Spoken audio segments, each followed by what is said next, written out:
Looking to elevate your buffet offering with perfectly seared steaks? Look no further. Today we'll be sharing expert advice on how to sear the perfect steak for buffets. When it comes to choosing the right cut for your buffet, it's important to consider the cooking method. Ribeye, sirloin, filet mignon, New York strip, each cut requires a slightly different approach to achieve that perfect sear. One of the keys to a great sear is a hot pan. Make sure your skillet is preheated to high heat before adding your steak. This will help to create that delicious crust on the outside while keeping the inside tender and juicy. For best results, season your steak generously with salt and pepper before searing.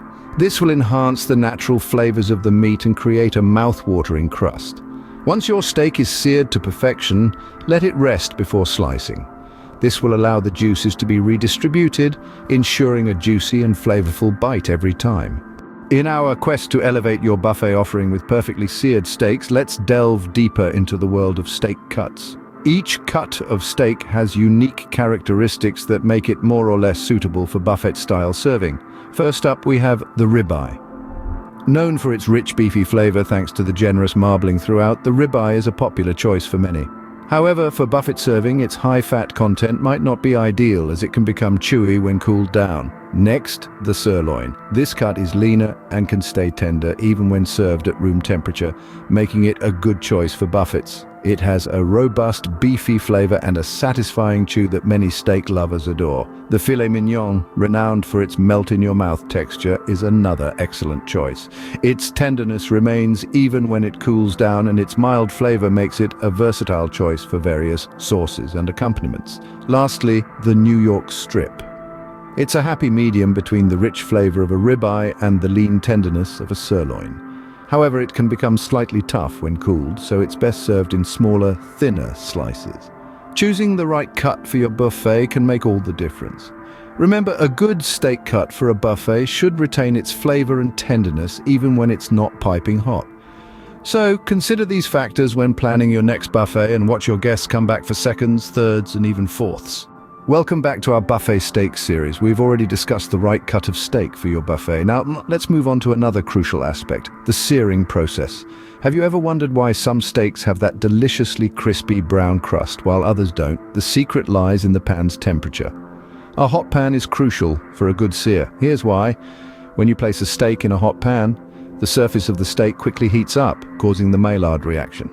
This reaction is responsible for the caramelization of the meat's surface, leading to that delectable crust we all love. Now, if your pan isn't hot enough, you won't achieve this reaction. Instead of a crust, your steak will start to release juices and stew in its own liquid. And trust me, stewed steak is not what we're going for here. Let's do a quick demonstration. Here we have two pans. One is heated until it's smoking hot, while the other is just lukewarm. We'll place a steak in each pan and compare the results. As you can see, the steak in the hot pan immediately starts to sizzle and brown. It's developing that beautiful crust. On the other hand, the steak in the lukewarm pan is just sitting there. It's not searing, it's slowly cooking and releasing its juices. The difference is clear, so what's the best way to heat your pan? First, choose a pan that retains heat well, like cast iron. Heat it over medium-high heat until it's smoking hot, and I mean smoking. Don't rush this process. Allow the pan to heat evenly. Only then should you add your steak. Remember, patience is key to the perfect sear. In our next segment, we'll be diving into seasoning and cooking techniques to bring out the best in your chosen steak cuts. Stay tuned. All right, we've got our pan smoking hot. Now it's time to season our steak. Seasoning is fundamental in bringing out the rich flavors of your steak. And here's an insider tip. Always season your steak before searing, not after. Why, you ask? This allows the salt and spices to penetrate the meat, adding depth to its flavor. So how do we do this? It's simple. Generously sprinkle salt and freshly ground black pepper on both sides of your steak. Don't be shy with the seasoning. The steak can handle it. Now, moving on to a step that's often overlooked, resting the steak. Once you've seared your steak to perfection, resist the temptation to cut into it immediately. Instead, let it rest for about 5 to 10 minutes. This step is crucial as it allows the juices to redistribute throughout the steak, ensuring every bite is as juicy and flavorful as the last. Let's do a quick comparison. Here we have two identical steaks. Both were seasoned and seared identically, but one was allowed to rest and the other was not. As we cut into the unrested steak, you can see the juices flowing out, leaving the steak dry. On the other hand, the rested steak retains its juices and you can see the difference in its texture and color. The result is a steak that's moist, tender, and bursting with flavor. So, remember, seasoning and resting are two simple steps that can make all the difference in your steak's flavor and texture. By following these tips, you'll be well on your way to serving buffet steaks that are the talk of the town.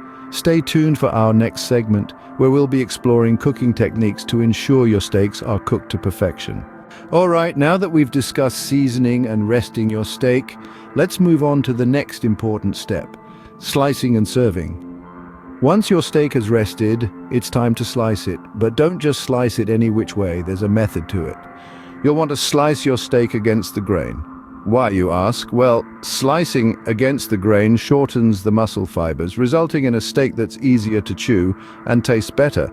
Think of it this way: slicing against the grain turns a chewy steak into a tender one. So how do you identify the grain? The grain refers to the direction that the muscle fibers align. Look closely at your steak and you'll see lines running in one direction. That's the grain. Now place your knife perpendicular to these lines and start slicing. Remember, your slices should be thin, especially for a buffet. This makes it easier for your guests to eat. Now let's talk presentation. An attractive presentation can make your food taste even better. Arrange your slices on a platter, slightly overlapping. You could add some fresh herbs like rosemary or thyme for a pop of color and added aroma. If you've made a sauce or gravy, drizzle it over the steak or serve it on the side. And there you have it, perfectly sliced and beautifully presented steak ready for your buffet. If you found this video useful and want to dive deeper into the world of event and catering, we have just the thing for you. Allow us to introduce you to the Catering Creatively book collection by culinary expert Emma. This collection is a treasure trove of detailed insights and tips on how to elevate your buffet and catering skills to new heights. From selecting the right ingredients to creating mouth-watering recipes and presenting them in the most appealing way, these books cover it all. They're designed to inspire you and provide you with practical knowledge that you can apply in real-world situations. And the best part, these books are available for purchase on Amazon, so you can start your culinary journey right away. So don't wait. Elevate your buffet and catering skills to new heights with the Catering Creatively book collection.